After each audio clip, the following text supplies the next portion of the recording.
Good morning, party people.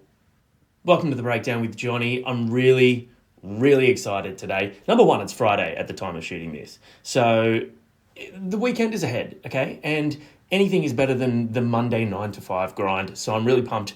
The second reason I am absolutely super pumped is because the new Better Lovers single, A White Horse Covered in Blood, has just dropped.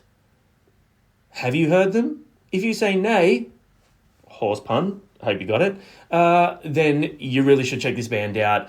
If you don't know who they are comprised of members of Every Time I Die, the vocalist of Dillinger Escape Plan, and Mr. Will Putney, who has basically had a hand in producing and engineering probably most of your favorite heavy music albums if you're in this world and into this scene. So look, I'm just going to jump straight into this one because I'm really pumped to check it out. I want to say thanks for hanging out with me. Look, I know it's not the same with Nath not here, okay? And if you're new to the channel, which you're probably not because you've scrolled past our videos before and you've never pressed play. And I'm a little bit disappointed in that. But I get it, all right? So if you have, it's much better with Nathan. So hang around till he gets back in a few weeks and we'll keep dropping a whole bunch of reactions. If you want to help us out, check out the merchandise. Got heaps of stuff out there. And follow us on the socials, share our videos around, and we've even got a Patreon. So we are going to be looking at putting more stuff on that and changing up the tier system. But at the moment, basically, it's just a little subscription thing that if you really want to help keep the channel going, then sign up to it. It's only $1 or something a week or $5 a month or something like that. And it does help keep us doing this. But hey, we're going to do it anyway, because we love doing it. So anyway, Better Lovers, A White Horse Covered in Blood. I'll stop horsing around. 3, 2, 1. Try to keep your enemies stuffed deeper up inside where you can't crack out your tongue.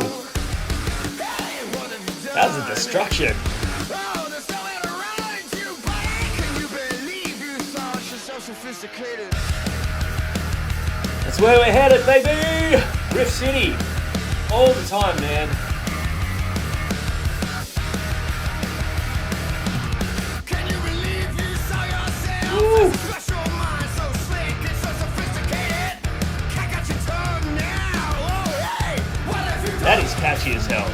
Can you believe you saw yourself as a stand-up guy, but truth is never complicated? Take a second Loving the color aesthetic.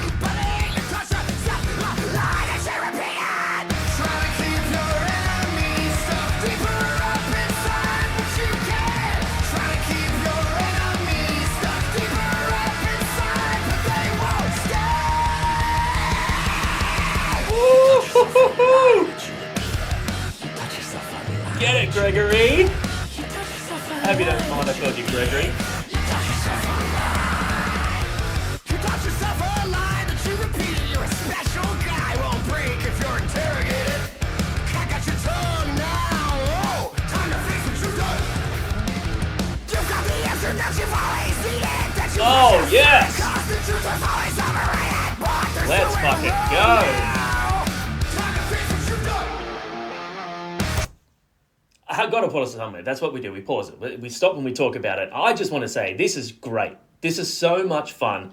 Now, when you get a band that's got members from all other bands and you're like, oh, that kind of sounds like them in that part and that kind of sounds like them in that part. It really does. I mean, it really does sound like a combination of Every Time I Die and Dillinger Escape Plan, but not in a sense that it sounds like those bands. It's taken great elements of what both bands did and merged them into something new, where you can hear the stylistic history of where these players and the vocalists have come from, but it sounds entirely new, and it's just fun. This is really fun. It's really catchy and hooky, but still just super upbeat and aggressive. Like I said, loving the color aesthetic, loving the riffs.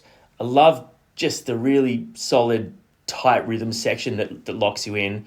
And I also like seeing Mr. Will Putney not in his black death metal or deathcore sort of look, because, as you know, he plays for Fit for an Autopsy as well. And if you don't, now you do, and you're very welcome, and I'm going to keep going. Try to keep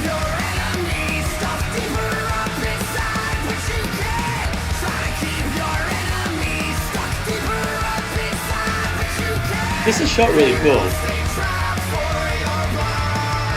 That guy. Frogging hell. Totally annoying.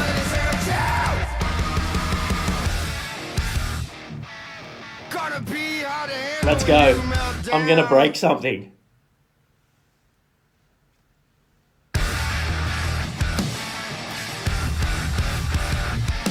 Ooh! Them panic chords, baby. Oh man, that is fucking sick.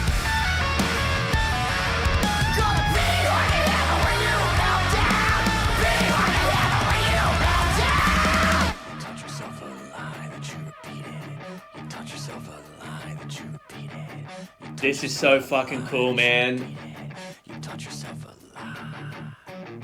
You taught yourself a lie that you repeated. You taught yourself a lie. Just the anticipation and the builds in this song are so good. That you repeated. You taught yourself a lie.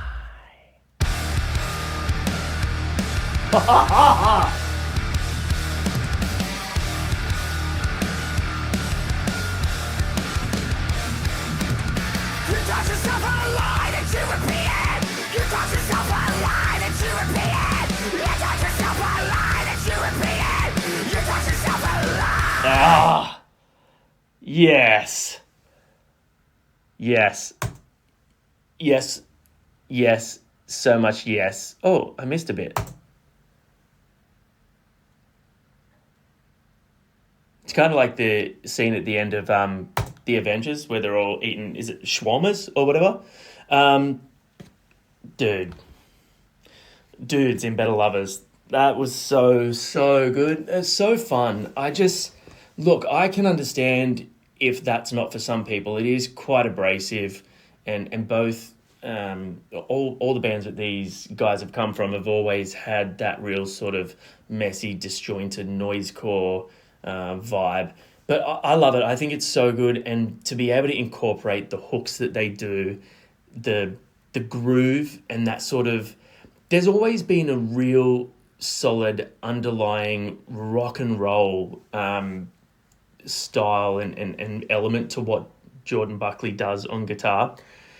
And I love it. I think it's so different, and it's just really, for me personally, it's so accessible. As someone who loves rock and roll, but also, like, man, I'll go listen to Nickelback, and then I will listen to Norma Jean, and then I will listen to Fit for an Autopsy, and then I'll listen to yours truly. But to have that real anthemic, hooky mix with the dissonant noisecore sort of stuff, and those big open space breakdowns with those panic chords, and the little sort of like the extended runs, that it's not necessarily a time signature change, but the time signature is a little bit sort of weird, and I enjoy that so much. I love Greg's voice as well. I think that he's one of the best vocalists that we've had in heavy music ever. He has that sort of high-pitched yell that he does, and then he leads it into that real sort of like feral, high-pitched, sort of like death metal level like scream, that real high end. But he's also got a really, really great singing voice, and it's hard to hear how beautiful it is on something like that with a chorus that goes to those minor chords. But he has a real sort of Mike Patton element to his vocals. He's got that sort of nasally element that doesn't ever sound too. It doesn't sound whiny, and yeah, super, super cool band, super fun. And I've said it every time we've checked this band out. If we had to lose two of my favourite bands, being the Dillinger Escape Plan and Every Time I Die, and this is what we get, I'm cool with it, because these guys look like they're having fun. They're writing great music. They're such an animated and engaging band, and all these guys in their previous projects have always been like that. So I hope to God someone brings this band to Australia really, really soon, because I can't fucking wait to watch them unleash live. And I hope you enjoyed that. If you didn't, I'd be very surprised. Let me know in the comments what you thought. Thank you for hanging out with me. I will see you guys on the next video.